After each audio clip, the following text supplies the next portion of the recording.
In one experiment, researchers gave healthy people a drug that raises dopamine.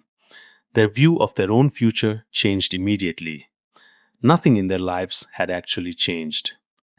Their brains had simply become worse at processing bad news. Psychologists have also found one group of people whose predictions about their own future turn out to be accurate. Not wiser, not calmer, diagnosed. The most reliable forecasters of their own future are people who are clinically depressed. This suggests something uncomfortable. The belief that your best years are still ahead of you may not be insight. It may be a chemical default setting. Welcome to the plasma state, where we assume that no single lens gets to explain a human being alone. Not neuroscience by itself, not philosophy by itself, not the older traditions by themselves either. And here's where we're going today. Why the human mind is built to believe the best is still coming, and what that belief actually turns out to be once it's examined. Section 1. The optimism bias. Most people share a specific error in judgment. We overestimate the odds of good things happening to us and underestimate the odds of bad things. Ask a room of people to compare their own chance of a happy marriage to the national divorce rate, and almost everyone rates themselves above average. That is not mathematically possible for most of the group, yet the pattern holds across nearly every population studied. Neuroscientist Tali Sharot traced the cause to dopamine. In her research, subjects given L-Dopa, a drug that raises dopamine levels, showed a stronger optimism bias. They did not become more hopeful people. Their brains became less able to register bad news.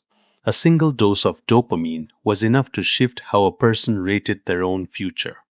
The feeling that the best is yet to come is not wisdom. It is a measurable setting in the brain. This bias is not universal. There is one exception, and it changes the picture. Section 2. The depression paradox. If the optimism bias were built into every human brain equally, everyone would share it. They do not. Clinical depression removes it.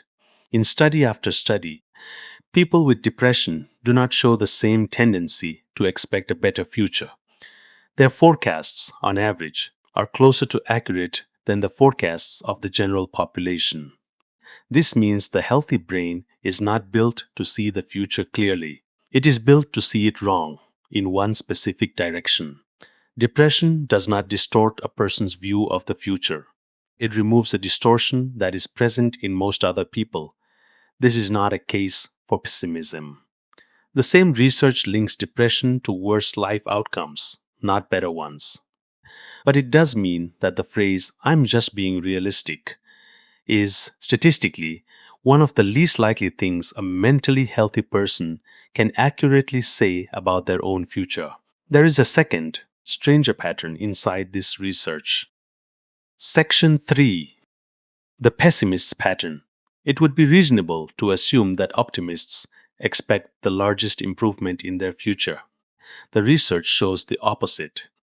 In several studies, people who describe themselves as pessimists predict a bigger future improvement than people who describe themselves as optimists. The explanation is straightforward.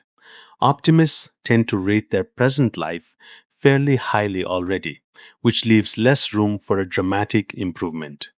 Pessimists rate their present life lower, so almost any imagined future looks like progress by comparison. Both groups end up focused on the future, but for different reasons. One expects more good because the present is already good. The other expects improvement because the present feels difficult. This means the belief, "my best years are ahead of me," is not necessarily a measure of how good a person's life actually is. It may only reflect which direction a person's mind defaults to. Section 4. Why this developed. This pattern is not random. Researchers Johnson and Fowler modeled a counterintuitive result. In competitive situations, overconfidence, believing your odds are better than they actually are, increases the real chance of success. Overconfident competitors try harder and give up later than accurate ones do. Being wrong about your odds in a specific direction was an advantage.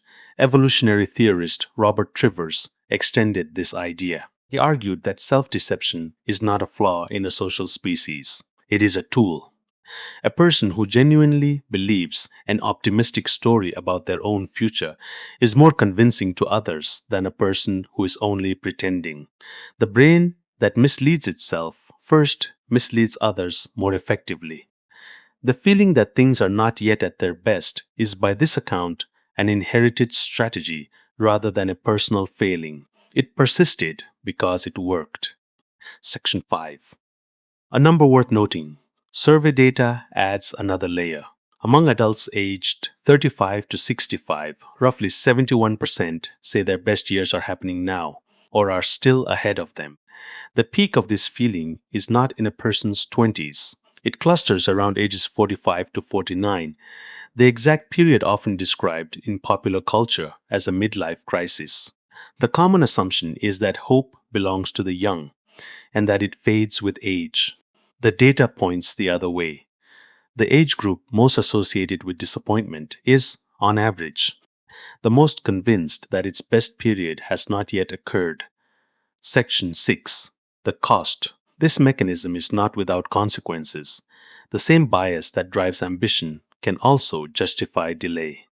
A common form of procrastination is rationalized with some version of the sentence, "I'm not wasting my life, it just hasn't started yet." That sentence can reflect genuine motivation. It can also function as a long-term excuse for inaction. The Bhagavad Gita addressed this same problem roughly 3,000 years before this research existed. Krishna's instruction to Arjuna was not to stop wanting outcomes. It was nishkama karma, to act fully, without tying one's peace of mind to a result that exists only in an imagined future.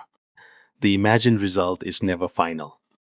By the time it is reached, the mind has already generated a new one further out.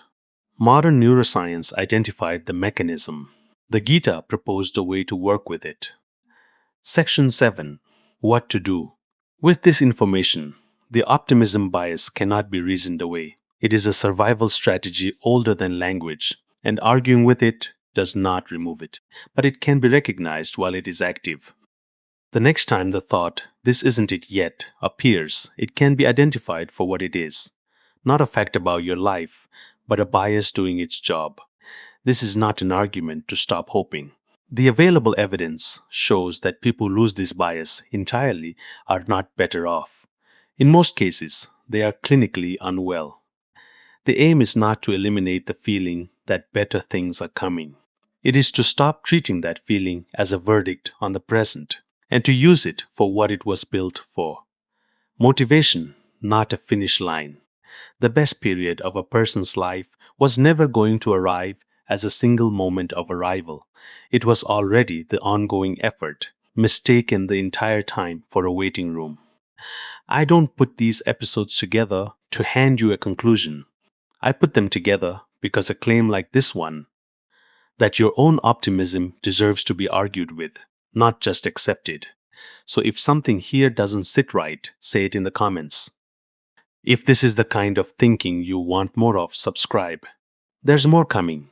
The same questions, looked at from angles. Most channels don't put in the same room. We will be back with another topic in our next episodes. Till then, keep your inner light on.